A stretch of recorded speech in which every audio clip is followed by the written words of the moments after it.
जरा सोचिए, कोई इंसान एक दिन बस यूं ही गायब हो जाए। एक ऐसा डर है जो आज के दौर में भी हमारे दिलों में बसा हुआ है। एक ऐसी दुनिया जहां हम सब हर पल एक दूसरे से जुड़े हैं, वहां कोई बस हवा में कैसे गायब हो सकता है? चलिए आज इस उलझी हुई गुत्थी को सुलझाने की कोशिश करते हैं। ये सिर्फ कोई कहानी या खबर नहीं है। हर गुमशुदगी के पीछे असल लोग होते हैं, परिवार होते हैं, जिनकी दुनिया एक पल में बदल जाती है। ये जो शब्द है ना, ये उस गहरे दर्द को दिखाते हैं जो पीछे रह जाता है। जवाबों की एक कभी ना खत्म होने वाली तलाश और एक ऐसी खामोशी जो किसी भी शोर से ज्यादा चुभती है। आज की हमारी पड़ताल में हम इसी पहलू को सबसे ऊपर रखेंगे।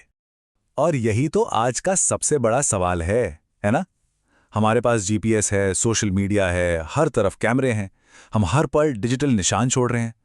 तो फिर इस सब के बावजूद कोई इंसान पूरी तरह से कैसे गायब हो सकता है, जैसे कि वो कभी था ही नहीं? ये एक ऐसा विरोधाभास है जो हमें इस रहस्य की तह तक जाने पर मजबूर कर देता है। तो चलिए इस रहस्य को एक चेहरा देते हैं, क्योंकि हर गुमशुदा इंसान के पीछे एक पूरी कहानी होती है। ये कहानी किसी की भी हो सकती थी। एक बिल्कुल आम दिन, एक आम रूटीन, एक स्टूडेंट जिसके मन में भविष्य के ढेरों सपने हैं, अपनी यूनिवर्सिटी की लाइब्रेरी से निकलता है और फिर कभी घर नहीं पहुंचता। कोई लड़ाई नहीं, कोई चेतावनी नहीं, बस एक आम सी शाम जो देखते ही देखते एक कभी ना खत्म होने वाली रात में बदल गई। ये शब्द हमें याद दिलाते हैं कि जो खो गया है वो सिर्फ एक केस फाइल का नंबर नहीं है। उनकी अपनी एक पहचान थी, उनकी आदतें थीं, और वो लोग थे जो उनसे बेहद प्यार करते थे। ये सिर्फ एक इंसान का जाना नहीं होता, ये तो उनके चाहने वालों की दुनिया का सूना हो जाना है। तो जब कोई इस तरह से गायब हो जाता है तो असल में होता क्या है? जांच कैसे आगे बढ़ती है? चलिए उस सफर पर नजर डालते हैं जो उम्मीद और निराशा के बीच झूलता रहता है। ज्यादातर मामलों में यही पैटर्न होता है। पहले कुछ दिन तो बस उलझन और घबराहट में निकल जाते हैं।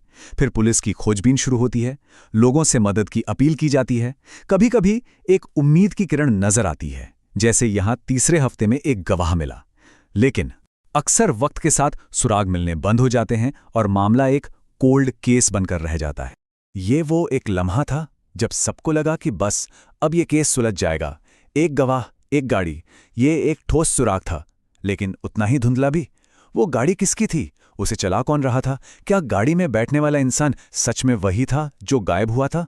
इस एक सुराग ने जवाब देने की बजाय और भी ज्यादा सवाल खड़े कर दिए।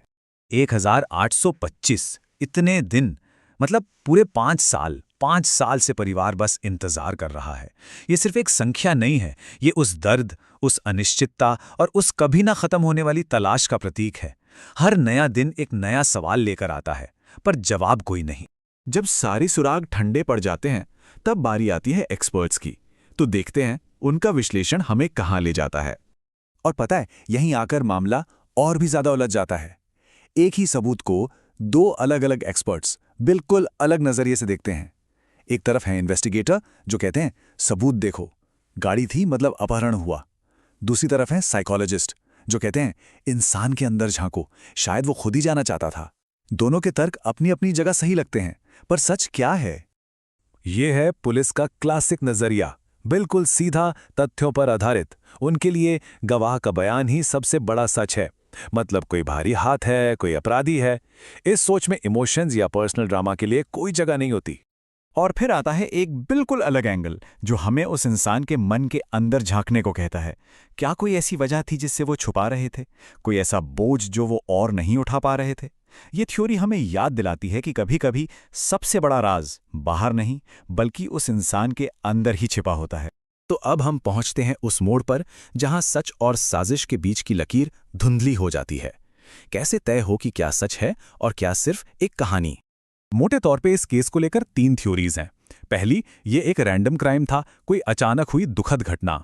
दूसरी, ये एक प्लान्ड एस्केप था, मतलब वो अपनी मर्जी से गए। और तीसरी, जो इंटरनेट पर बहुत पॉपुलर है, ये एक बड़ी सोची समझी साजिश थी। हर थ्योरी के पास कुछ बातें हैं जो उसे सही साबित करती हैं, लेकिन दिक्कत यह है कि कोई भी थ्योरी सारे सवालों के जवाब नहीं दे पाती। और जो साजिश वाली बात है उसे समझना जरूरी है। देखिए, जब हमें जवाब नहीं मिलते ना, तो हमारा दिमाग उस खालीपन को भरने के लिए कहानियां बनाने लगता है। ये थ्योरी सुनने में भले ही रोमांचक लगें, पर अक्सर ये हमें ठोस सबूतों से दूर अटकलों की दुनिया में ले जाती हैं। तो आखिर में बचता क्या है? सालों की जांच, दर्जनों थ्योरीज, इन सब के बाद हमारे हाथ में क्या है? बस एक खालीपन, एक ऐसा सवाल जिसका कोई जवाब नहीं, और एक ऐसा दर्द जो वक्त के साथ शायद ही कभी कम होता है। शायद सबसे डरावनी बात कोई गहरी साजिश है ही नहीं। क्या हो अगर सबसे खौफनाक सच बस इतना सा हो कि हमारी इस हाईटेक दुनिया में, जहां हर कोई हर किसी से जुड़ा है, एक इंसान बस यूं ही गायब हो सकता है, बिना कोई सुराग छोड़े, बिना कोई जवाब दिए। और ये अनिश्चितता शायद किसी भी साजिश से ज्यादा डरावनी है। इसी ख्याल के साथ मैं आपको छोड़े जा रहा हूं।